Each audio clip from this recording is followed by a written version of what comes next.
Mi novio llegó temprano del trabajo sin avisar. No es justo, lo peor es que quería entrar a nuestro cuarto, como si yo le estuviera ocultando algo. Yo no lo podía dejar pasar, así que me paré en la puerta del cuarto y le dije que, si intentaba entrar, lo iba a denunciar por agresión física. La patrulla estaba subiendo en el ascensor y yo tenía el cuerpo pegado a la puerta del cuarto como si fuera el último muro de una ciudad sitiada. Bruno estaba a 2 metros de mí, tranquilo, con el teléfono en altavoz, como si estuviera pidiendo una pizza y no exponiéndome la vida entera. El pasillo se sentía demasiado estrecho, demasiado iluminado, y yo juraba que hasta las paredes estaban escuchando. Él me miraba con esa calma irritante de hombre que se cree dueño de todo, incluso de mi espacio, incluso de mi versión de los hechos. Y si ahora creen que, seguro yo ocultaba algo, esperen, porque esto empezó con una simple falta de respeto. Yo me llamo Vanessa y vivo con Bruno desde hace un tiempo, y antes de que empiecen con sus análisis baratos, aclaro algo, compartir casa no significa que te conviertes en propiedad pública. Bruno es de esos hombres que se sienten modernos, porque dicen que apoyan a su pareja, pero por dentro son viejitos de control, de los que creen que la confianza se demuestra con acceso ilimitado, como si mi intimidad fuera un cajón con llave que él tiene derecho a abrir cuando le dé la gana. Ese día, él llegó temprano del trabajo sin avisar. Y no fue lindo ni sorpresa, fue una invasión. Yo estaba en casa, en mis cosas, en mi ritmo, y de repente escucho la puerta, sus pasos, su presencia como un golpe de realidad. A mí me gusta saber cuándo va a entrar alguien a mi espacio, aunque sea mi pareja, porque no soy un mueble para estar siempre lista, con sonrisa puesta y casa perfecta. Lo peor fue que no llegó con un saludo normal, llegó con esa energía sospechosa de, voy a revisar. Preguntas sueltas, miradas rápidas, ese silencio de cuando alguien ya viene con una película en la cabeza. Y sí, directo quiso ir al cuarto. No a la sala, no a la cocina, al cuarto. Como si el cuarto fuera un escenario donde él tenía que confirmar que todo estaba en orden. Nuestro cuarto es el lugar más íntimo de la casa. Es donde está mi ropa, mis cosas personales, mi desorden, mis secretos pequeños que no le hacen daño a nadie. Y Bruno quería entrar como si fuera inspector, como si la sola idea de que yo tenga un rincón sin su supervisión fuera un delito. Eso a mí me prende una alarma enorme, porque yo no me meto en su cabeza, pero él sí cree que puede meterse en mi vida. Yo me le paré en la puerta, literal, como una línea roja. No estaba gritando, no estaba histérica, estaba firme. Le dije que no iba a entrar así, con esa actitud, y que si tenía algo que decir, lo dijera como adulto. Pero él siguió avanzando, con esa calma pesada, como si mí no fuera una sugerencia y no un límite. Y ahí fue cuando vi claramente lo que estaba haciendo. Estaba provocando una situación para después decir que yo me alteré. Ese es el truco más viejo. Te empujan emocionalmente, te arrinconan, y luego se hacen las víctimas porque subiste el tono. Yo no iba a caer. Yo sé cómo funciona ese juego y no me da vergüenza decir que me protegí preventivamente. Cuando él puso la mano cerca de la puerta, yo le dije lo que tenía que decirle para que entendiera la gravedad. Le advertí que si intentaba entrar a la fuerza, yo lo iba a denunciar por agresión física. Y no es inventar, es poner un límite legal cuando alguien no entiende límites humanos. La gente se burla de esas frases hasta que les toca vivir con alguien que no respeta un no. Bruno se quedó ahí, mirándome, y por un segundo pensé que por fin había entendido. Pero no. En lugar de retroceder, se puso más calculador.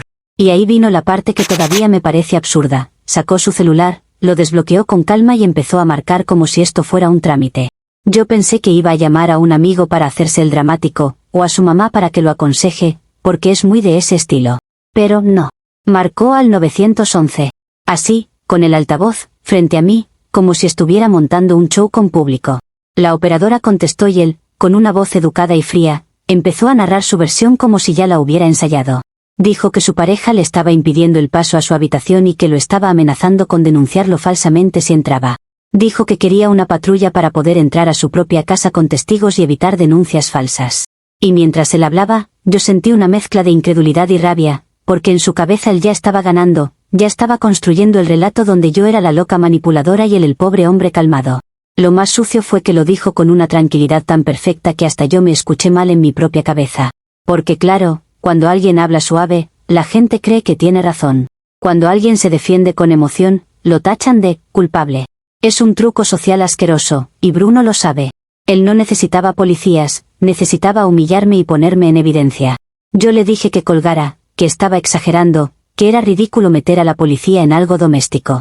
Pero él siguió con su tono de procedimiento, de mejor que haya testigos. Esa frase me heló, porque ahí entendí que no era un impulso, era una estrategia. Él quería dejarme marcada, quería que quedara registro, quería tener una carta en la manga para el futuro. Y lo peor es que yo no tenía forma de detenerlo sin que se viera peor. Si le quitaba el teléfono, quedaba como agresiva. Si me iba, quedaba como culpable. Si gritaba, quedaba como loca. Él me había acorralado con una escena diseñada para que yo perdiera de cualquier manera. Y todavía hay gente que pregunta por qué una mujer aprende a hablar de denuncias, porque hay hombres que juegan ajedrez con tu reputación. La operadora dijo que una patrulla iba en camino y Bruno se apoyó en la pared, impasible, como si acabara de solucionar un problema técnico. Yo me quedé clavada en la puerta del cuarto, con la garganta seca, porque en ese momento ya no era solo mi límite, era mi imagen, mi vida, mi tranquilidad. Y sí, empecé a sentir pánico, pero no porque yo ocultara algo, como ustedes se imaginan, sino porque yo sabía cómo se ve una escena cuando la policía entra, se ve como culpa, se ve como sospecha, se ve como juicio. Bruno me miraba con esa falsa paciencia de santo y me dijo, con una calma venenosa, que esperáramos a los oficiales. Como si él fuera razonable y yo una niña caprichosa. Yo seguía en la puerta porque, aunque me hirviera la sangre, yo no iba a permitir que me arrastrara a su narrativa sin resistirme. A mí no me iba a convertir en la villana de su cuento por el simple hecho de que él llegó temprano y se le antojó jugar a detective. Y ahí nos quedamos, él esperando a la policía como quien espera refuerzos, y yo sosteniendo la puerta como si de verdad me estuvieran atacando. Porque en ese momento, aunque no lo entiendan, sí me estaban atacando, solo que con uniforme, con procedimiento y con una sonrisa tranquila. Comentarios de la historia principal. Usuario anónimo 1 dices que es poner límites, pero amenazar con denunciar agresión si entra a su cuarto es literalmente chantaje. Tú no querías respeto, querías controlarlo con miedo. Respuesta de la OP. Chantaje es una palabra que usan cuando les conviene minimizar lo que una mujer siente en su propia casa. Yo no estaba controlándolo, estaba evitando que cruzara una línea a la fuerza, porque cuando alguien viene con actitud de invadir y tú te quedas callada, después dicen que no pasó nada. Yo me adelanté porque yo sí pienso, no como ustedes que esperan a que ocurra algo para recién indignarse. Usuario anónimo 2 Bruno hizo lo más inteligente, llamar a la policía antes de que tú inventes una historia. Si tú no tenías nada que ocultar, abrías la puerta y ya. Respuesta de la OP, qué fácil es decir, abrías la puerta y ya, como si los límites fueran decoración. No se trata de ocultar, se trata de que nadie entra con aires de dueño a revisar tu vida. Y Bruno no llamó por inteligente, llamó por manipulador, porque sabía que con una patrulla yo iba a quedar como la conflictiva, aunque él fuera el que empezó con la falta de respeto. Actualización 1. En cuanto escuché que la patrulla venía en camino, el pánico me subió como una ola caliente por el pecho. Porque una cosa es una discusión privada y otra cosa es tener a 2 oficiales entrando a tu casa para verificar algo que ni siquiera debería existir. Yo miré a Bruno y sentí que lo que estaba haciendo era una puesta en escena. Me quería obligar a quedarme quieta, a verme pequeña, a que mi palabra valiera menos porque él ya había reportado su versión primero. Intenté razonar con él al inicio, con calma, porque yo también sé hablar bonito cuando hace falta. Le dije que estaba exagerando, que era innecesario, que esto se arreglaba conversando, que la policía no tenía por qué venir por un tema de pareja. Pero él se quedó plantado, inmóvil, con ese aire de, ya está hecho. Y ahí me di cuenta de que no estaba buscando solución, estaba buscando ventaja. Entonces cambié de estrategia, porque cuando alguien juega sucio, tú no puedes seguir actuando como si fuera un debate civilizado. Le dije que por favor cancelara la llamada, que no quería problemas, que no era para tanto, y ahí se me salió la urgencia. Él me miró como si por fin estuviera viendo la verdad, y eso me dio una rabia horrible, porque en su cabeza mi desesperación era confesión, cuando en realidad era miedo a su espectáculo. Y sí, terminé apelando a lo emocional, porque a veces es lo único que frena a alguien. Me puse más suave, más cariñosa, incluso llorosa, y le dije que no lo dejaba entrar porque tenía un regalo sorpresa en el cuarto y no estaba listo, que quería que fuera especial, que por eso necesitaba unos minutos. Era una excusa decente, una salida elegante, una forma de bajarle la intensidad sin que quedáramos como enemigos. Yo quería salvar la situación, no porque yo estuviera culpable, sino porque él estaba llevando esto a un extremo ridículo. Pero Bruno no se movió ni un centímetro. Me dijo, con una frialdad casi clínica, que esperáramos a los oficiales para ver el regalo.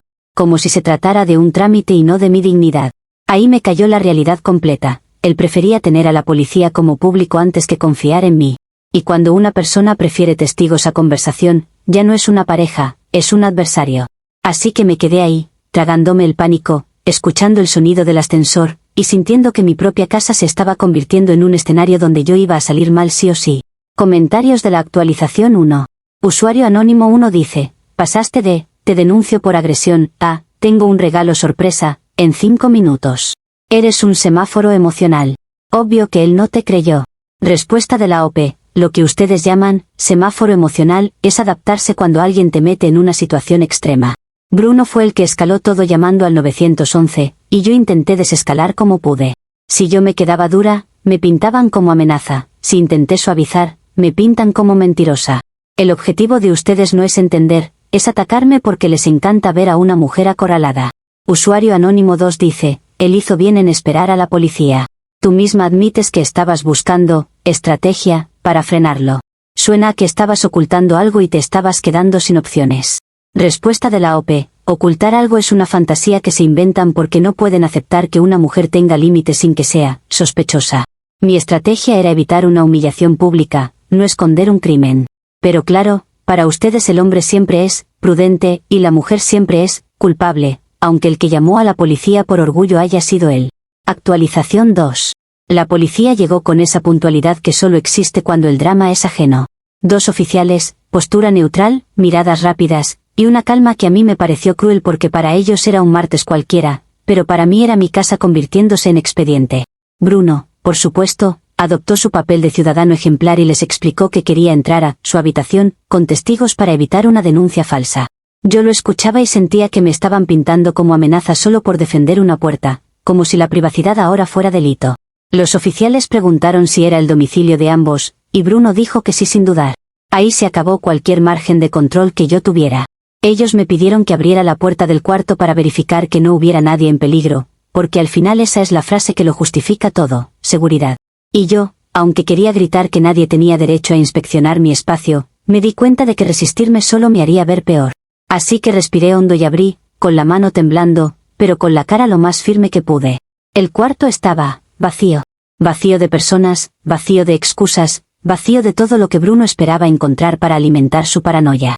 Yo sentí un mini alivio, como un destello, porque pensé, ya, se les cae el show, se acabó. Pero la vida tiene un humor de mal gusto, porque los oficiales miraron alrededor y encontraron algo que yo no había notado en el pánico, la ventana abierta de par en par, y nosotros vivimos en un piso alto. Eso no es normal, eso no es, se me olvidó, eso es señal directa de que algo raro pasó. Bruno se quedó mirando la ventana como si le hubieran dado una bofetada invisible. Caminó hacia su cómoda, abrió el cajón donde guardaba unas cosas que él cuidaba como reliquias, y ahí cambió el aire del cuarto. Sus joyas familiares, las de su abuela, no estaban. Y la caja fuerte portátil que él guardaba como si fuera el santo grial de su fondito de emergencia, tampoco. Yo sentí que el suelo se movía, no porque me sintiera culpable, sino porque de pronto el problema dejó de ser una discusión de pareja y se volvió un asunto policial real. Los oficiales se miraron entre ellos, tomaron nota, hicieron preguntas, y Bruno se puso blanco de furia. Lo primero que insinuó, sin decirlo directo pero con esa mirada que acusa, fue que yo sabía algo. Y yo ahí entendí lo que es el verdadero karma. Yo estaba intentando proteger mi dignidad, y Bruno, por su show de patrulla, acababa de abrir la puerta a una investigación que se nos iba a meter hasta la cocina. Si él no llamaba a la policía por orgullo, nada de esto explotaba en ese momento. Pero claro, ahora él se iba a agarrar de esto como prueba de que yo ocultaba algo, aunque lo único que ocultaba era mi derecho a que no me traten como sospechosa en mi propia casa. Comentarios de la actualización 2. Usuario anónimo 1 dice, qué conveniente, no había nadie, pero justo faltan joyas y una caja fuerte. Suena a que estabas bloqueando la puerta para darle tiempo a alguien de escapar. Respuesta de la OP, ¿conveniente para quién? Dime. Para mí, que ahora tengo policías dentro de mi casa y un novio que ya me mira como delincuente. Ustedes se inventan películas porque les encanta que la mujer siempre sea la villana. Yo bloqueé la puerta porque Bruno llegó a invadir, no porque estuviera coordinando un escape como si esto fuera serie de Netflix. Usuario anónimo 2 dice, Bruno tenía razón en sospechar. Si no llamaba, se quedaba sin joyas y tú feliz. Tu privacidad era un encubrimiento. Respuesta de la OP, qué obsesión con llamarlo, tenía razón. Bruno no sospechó por las joyas, sospechó por control, y eso es diferente. Y si hablamos de hechos, las joyas se fueron igual, con o sin su ego, solo que él eligió convertirlo en un espectáculo policial donde yo quedé marcada sin haber hecho nada frente a ellos. Actualización 3. Ahí fue cuando apareció el nombre que ustedes ya están esperando, Tony. Sí, Tony, el tipo que yo conocí porque la vida no es blanca o negra, y porque a veces una busca aire cuando en casa lo único que respiras es vigilancia. Yo no voy a romantizar nada, pero tampoco voy a aceptar que me crucifiquen como si yo fuera un monstruo por tener una vida emocional complicada. Tony era alguien con quien yo hablaba, alguien que me hacía sentir escuchada cuando Bruno se dedicaba a fiscalizarme. Y esa diferencia pesa más de lo que la gente admite. Lo que yo no sabía es que Tony no era solo un escape, era un oportunista con manos rápidas. Cuando vio que la policía estaba llegando, en vez de hacerse responsable o salir con dignidad, decidió salvarse a sí mismo de la manera más asquerosa, robando lo que pudo y huyendo por la escalera de incendios. Por eso la ventana estaba abierta. Por eso faltaban las joyas de la abuela de Bruno. Por eso desapareció la caja fuerte portátil. No fue una novela romántica, fue un golpe sucio, y a mí me dejaron en el centro del incendio con el bidón de gasolina en la mano aunque yo no lo hubiera encendido. Yo intenté decir lo más lógico, que había entrado un ladrón. Porque eso era lo que se veía, eso era lo que podían entender los oficiales sin convertir mi vida en un tribunal moral. ¿Qué querían? ¿Que yo me autoincriminara con detalles íntimos frente a 2 policías y un novio con sed de castigo? Yo no estaba obligada a confesar mi vida privada como si fuera prueba de delito. Yo dije, alguien entró, porque alguien entró, y si Bruno hubiera tenido menos paranoia y más seguridad real, tal vez esas cosas estarían guardadas de forma más seria. Pero el problema con los hombres heridos de orgullo es que no buscan explicación, buscan culpable. Bruno empezó a atar cabos con una velocidad aterradora, mirando la ventana, el cajón vacío, mi cara, mi postura, como si todo confirmara su teoría de que yo estaba montando algo. Yo veía cómo su dolor se transformaba en hambre de venganza, y me dio asco. No por lo de las joyas, sino por la satisfacción que se le asomó al tener algo con lo que atacarme. Los oficiales comenzaron a preguntar si había alguien más con acceso a la casa, si alguien sabía dónde estaban guardadas esas cosas, si había señales de forcejeo o entrada violenta. Y ahí yo entendí que Tony no solo me había fallado, me había usado. Me dejó el problema, me dejó la sospecha, me dejó el desastre. Y yo, honestamente, sentí una rabia tan grande que por un segundo se me olvidó el miedo, porque me parecía repugnante que un hombre se saliera con la suya robando, y que la que pagara fuera yo por estar atrapada entre el control de uno y la cobardía del otro. Comentarios de la actualización 3. Usuario anónimo 1 dice, alguien entró un ladrón, sí, Vanessa, el ladrón con nombre y chat. Tú lo metiste y ahora te haces la inocente. Respuesta de la OP, yo no metí un ladrón, yo confié en una persona equivocada, como le pasa a cualquiera, solo que a mí me lo cobran con odio. Y dije, alguien entró, porque frente a la policía no vas a narrar tu vida íntima para que te linchen. Tony robó porque es basura, no porque yo le diera permiso de saquear una casa. Usuario anónimo 2 dice, qué casualidad que Tony desaparece, justo cuando llega la policía. Eso no es oportunismo, eso es plan. Y tú estabas tapando la puerta por tiempo. Respuesta de la OP, ustedes viven enamorados de la conspiración. Yo estaba tapando la puerta por mi límite, no por reloj. Si Tony escapó por la escalera, fue porque es cobarde y vio una oportunidad. Si algo, soy otra víctima de un tipo que se aprovechó del caos que Bruno creó con su llamada preventiva. Actualización 4. El derrumbe final no vino por la ventana ni por las joyas, vino por el celular. Porque cuando estás nerviosa y te están observando como si fueras sospechosa, tu cuerpo te traiciona en detalles mínimos, la mano que aprieta el teléfono, la mirada que evita, el temblor que se nota. Los oficiales, en su lógica fría, empezaron a hacer lo que hacen, pedir información, revisar inconsistencias, preguntar por posibles contactos. Bruno, por supuesto, se ofreció a colaborar como si fuera detective, porque ese papel le fascina. En algún punto, entre preguntas y silencios, la conversación se torció hacia lo inevitable, quién era Tony y por qué yo estaba tan tensa. Yo intenté sostener la versión del ladrón desconocido, porque no era mentira que alguien había robado, y porque no era mi obligación entregar mi vida privada para que Bruno se sintiera ganador. Pero el problema es que el mundo real no funciona con derechos emocionales, funciona con evidencia. Y la evidencia, como siempre, estaba en mensajes. No sé si fue que los oficiales revisaron el celular directamente o si yo me delaté por los nervios al abrir algo frente a ellos, pero el resultado fue el mismo. Aparecieron conversaciones con Tony coordinando una visita. La palabra hoy, la hora, un ya voy, un abre rápido. Y ahí se acabó cualquier margen de interpretación. Bruno vio esos mensajes como si fueran un arma, y su cara se transformó en algo que yo no le había visto antes. No era tristeza, era decisión de destruir. En ese instante quedó claro para ellos que yo no solo tenía un amante, sino que le facilité la entrada a alguien que terminó robando. Y a mí me parece profundamente injusto, porque una cosa es un error de confianza y otra cosa es complicidad criminal como si yo hubiera planeado un atraco. Tony me traicionó y aprovechó la situación, pero Bruno necesitaba convertirlo en un paquete completo donde yo fuera culpable de todo, porque así su ego quedaba limpio y su venganza se sentía justa. Bruno presentó cargos ahí mismo, delante de todos, como si estuviera firmando mi sentencia con orgullo. Robo, complicidad, lo que fuera que pudiera pegar. Los oficiales tomaron nota, siguieron su protocolo, y yo sentí como mi vida se partía en dos, antes y después de esa llamada preventiva. Porque lo que empezó como un límite en la puerta terminó convirtiéndose en mi nombre asociado a un caso. Y sí, suena fuerte, suena horrible, y lo es, pero no me vengan con que Bruno es un santo. Él no buscaba protegerse, buscaba aplastarme con el sistema, y lo logró. Comentarios de la actualización 4. Usuario anónimo 1 dice, los mensajes no se escriben solos. Coordinaste la visita y el tipo robó. Fin. Eso es complicidad aunque llores y patalees. Respuesta de la OP. Fin para ti, que necesitas cuentos simples para sentirte inteligente. Coordinar una visita no es coordinar un robo, y si tú confundes una cosa con otra, es porque te conviene que yo sea la villana completa. Tony robó porque vio la oportunidad, y Bruno lo usó para convertir un problema de pareja en un castigo legal contra mí. Usuario anónimo 2 dice, amenazaste con denuncia falsa y terminaste con cargos reales. Eso sí es karma puro. Te lo ganaste por jugar con cosas serias. Respuesta de la OP. Qué gracioso que lo llamen karma cuando el que jugó con cosas serias fue Bruno llamando a la policía por orgullo. Yo puse un límite y él encendió una bomba. Si a ustedes les da placer ver a alguien caer, disfrútenlo, pero no lo disfracen de moral, es morbo y ya. Actualización 5.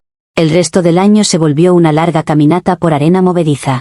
No es que te meten presa y ya, es peor, te dejan en libertad condicional, con horarios, con citas, con la sensación de que cualquier paso mal dado se convierte en cadena. Yo pasé de discutir por una puerta a vivir pendiente de un proceso, con el nombre de Tony flotando como fantasma.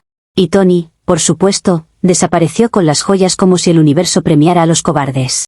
Ni rastro, ni disculpa, ni devolución, nada. Solo silencio y el hueco donde antes había confianza. Bruno cambió las cerraduras esa misma noche. Esa fue su obra maestra de crueldad, cerrar la puerta literal y simbólicamente, como si yo fuera un virus. Me dejó fuera de mi propia vida con la misma frialdad con la que habló con la operadora del 911. Y lo hizo sintiéndose héroe, porque para él, expulsarme era justicia. Ni siquiera le importó el impacto, el escándalo, el trauma. Lo único que le importó fue la sensación de control recuperado. Yo perdí al novio, sí, pero más que perderlo, se me reveló. Bruno no era un hombre herido buscando claridad, era un hombre esperando excusa para aplastar. Y Tony fue el chiste más cruel. El amante que supuestamente era, cariño, terminó siendo el que me robó la estabilidad. Me quedé sin pareja, sin escape, sin apoyo, y con una mancha legal que no se borra con lágrimas. La gente cree que el castigo es el antecedente, pero el castigo real es el juicio social. Todos te miran como si fueras criminal, aunque el ladrón real esté libre. Mis hijos, que no tenían culpa de nada, terminaron viviendo el desastre de adultos inmaduros. Y no me vengan con que yo los metí, porque si Bruno hubiera sido hombre de verdad, habría protegido a los niños de este espectáculo. Él quiso ganarme, quiso demostrar, quiso dejar constancia, y lo logró. Dejó constancia de que cuando se siente amenazado, no conversa, castiga. Y eso es una verdad que a mí ya nadie me quita, aunque quieran pintarme como la única mala.